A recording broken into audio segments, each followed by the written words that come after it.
dipôle RC. Exercice numéro 5. On trouvera l'énoncé donc dans la boîte de description sous forme de PDF dans la boîte de description ci-dessous.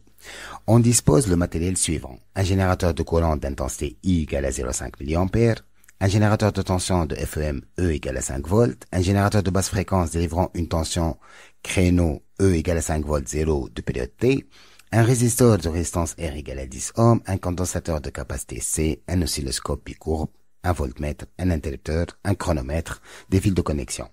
Alors pour déterminer la capacité du condensateur, on réalise 3 expériences avec le matériel disponible. Expérience numéro 1. On trace la courbe représentant la variation de la tension UC aux bornes du condensateur en fonction du temps, figure 1. On visualise la courbe représentant la variation de la tension UCT, figure 2. On visualise donc l'expérience 3, la courbe représentant la variation de la tension UC, figure 3.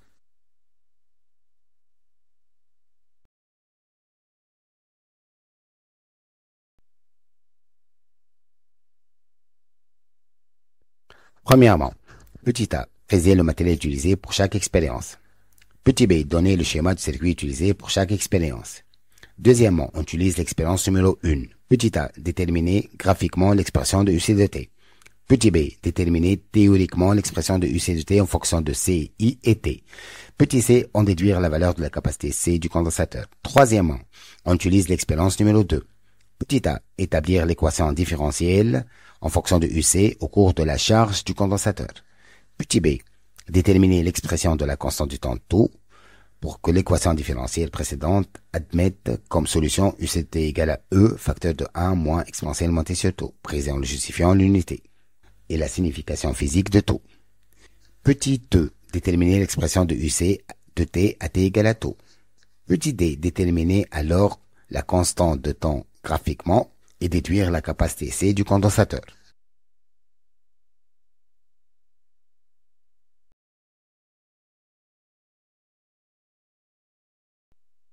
Quatrièmement, on utilise l'expérience numéro 3. Petit a, établir l'équation différentielle en fonction de UC au cours de la décharge du condensateur.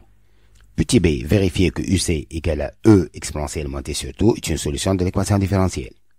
Petit c, établir l'équation de la tangente à la courbe de UC de T au cours de la décharge du condensateur, à l'instant du début de la décharge considérée à T égale à 0.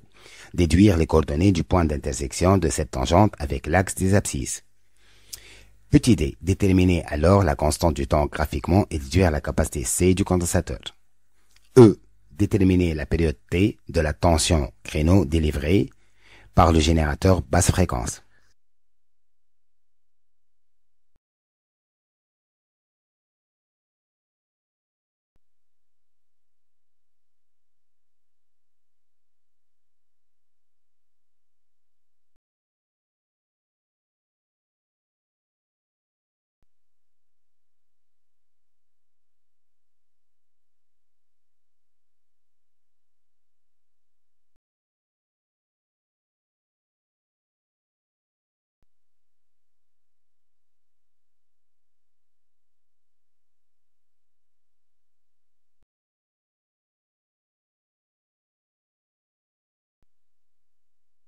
Réponse. Premièrement, petit a. Expérience numéro 1. Générateur de courant, condensateur, interrupteur, voltmètre, chronomètre, fil de connexion. Alors, dans cette expérience, généralement, on ne branche pas un résisteur, car le générateur de courant contient une résistance très grande. Expérience 2. Générateur de tension, condensateur, résisteur, interrupteur, oscilloscope et fil de connexion. Alors, expérience 3. Générateur de courant, générateur de basse fréquence, condensateur, résisteur, oscilloscope, fil de connexion. Et dans ce cas aussi, avec un générateur basse fréquence, on ne met jamais d'interrupteur.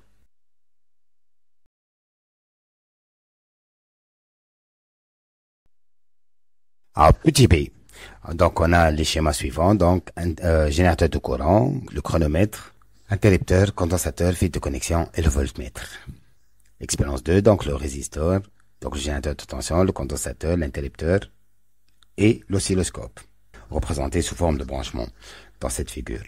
Donc, la troisième expérience, donc GBF, générateur de basse fréquence, résisteur, condensateur, fil de connexion et l'oscilloscope. Donc, on a réalisé donc les 3 schémas des 3 expériences.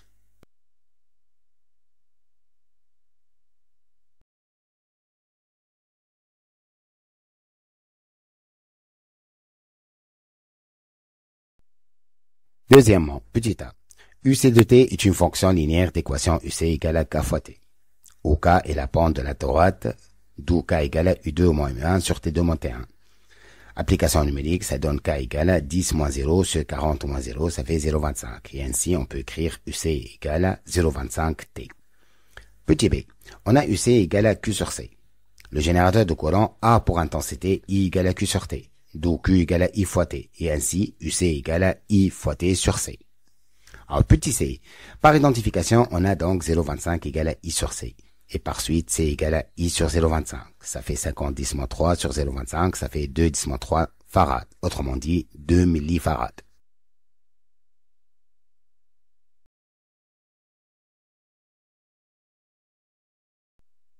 Troisièmement, petit a. D'après la loi des mailles, somme de U égale à 0. Donc, UR plus UC moins E égale à 0. Donc, UR plus UC égale à E. Or, U égale à R fois I, donc E égale à R fois I plus UC. I égale à dérivé de Q sur dt. Donc, égal à D fois C fois UC sur dt. Donc, égal à C dérivé de UC sur dt. En remplaçant dans l'équation différentielle, on trouvera E égale à RC dérivé de UC sur dt plus UC. En divisant par le terme RC, ça donne E sur LC égale à dérivé de UC sur dt plus UC sur LC. Alors, petit b, UC égale à E facteur de 1 moins exponentiellement t sur tout. On développe, on trouvera donc E moins E exponentiellement t sur tout. Dérivé de UC sur dt, ça donne 1 sur taux E exponentiellement t sur taux plus 0. Ça donne donc 1 sur taux E exponentiellement t sur taux. En remplaçant UC de t et dérivé de UC de t dans l'équation différentielle, on obtient alors E sur LC égale 1 sur taux exponentiellement t sur taux plus E moins E exponentiellement t sur taux sur RC. On va développer, donc E sur LC égale à 1 sur taux E exponentiellement t sur taux moins E exponentiellement t sur taux sur RC plus E sur LC. On va simplifier par E sur RC. On obtient 0 égale à E facteur de E exponentiellement t sur taux facteur de moins 1 sur taux plus 1 sur RC. Par identification donc, moins 1 sur taux plus 1 sur RC égale à 0 et ainsi 1 sur taux égale à 1 sur RC et par suite taux égale à R fois C.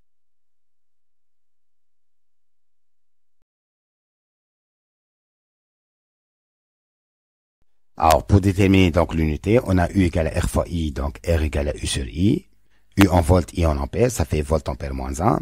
Or, I égale à Q sur T, donc Q égale à I fois T. Donc, U égale à Q sur C, donc C égale à Q sur U. Q égale à I fois T, ça fait donc ampère fois seconde sur volt. Donc, ça fait ampère, volt moins 1 seconde. A taux égale à R fois C, donc volt fois ampère moins 1 fois A fois volt moins 1 fois seconde, ça donne donc seconde. À la signification physique, taux représente le temps nécessaire pour qu'un condensateur soit chargé de 63% de sa charge maximale.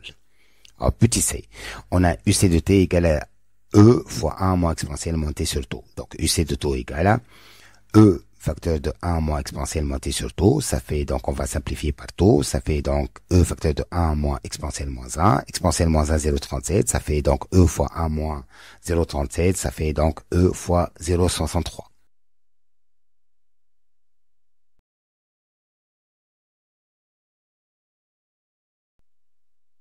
Petit d.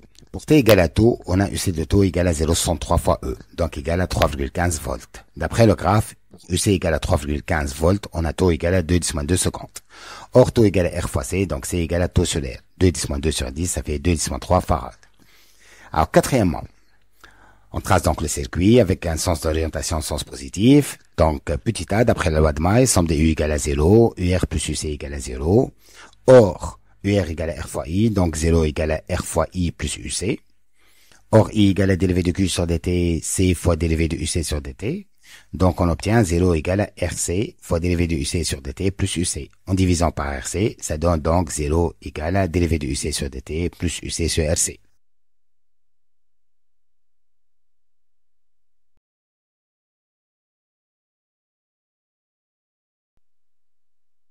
Petit b, UC de t égale à E exponentiellement t sur taux. Donc, dérivé de UC sur dt égale à moins 1 sur taux E exponentiellement t sur taux.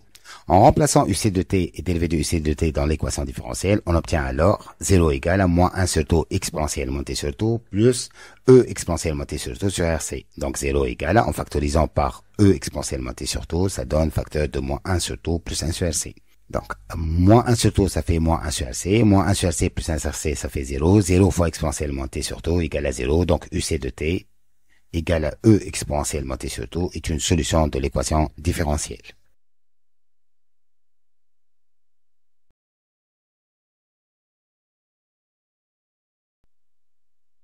Petit c, UC de t est une fonction affine d'équation UC égale à k fois t, où k est la pente de la tangente à t égale à 0. Donc k égale à dérivé de UC sur dt à t égale à 0, ça fait moins 1 sur taux E exponentielle 0, ça fait moins E sur taux, et b égale à E.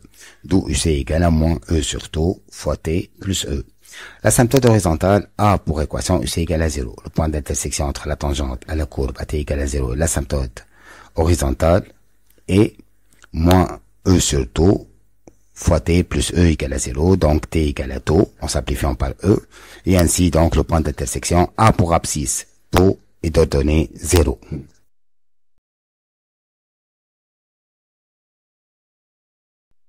Petit d. A taux est le projeté sur l'axe des temps du point d'intersection entre l'asymptote horizontale et la tangente à la courbe à t égale à 0, d'où taux égale à 2 secondes. Or taux égale à r fois c, donc c'est égal à taux sur r, ça fait 2 sur 10, ça fait 2 farads. Petit e, d'après le graphe, t égale sur 2 égale à 10 10-2 secondes, donc t égale à 20 10-2 secondes.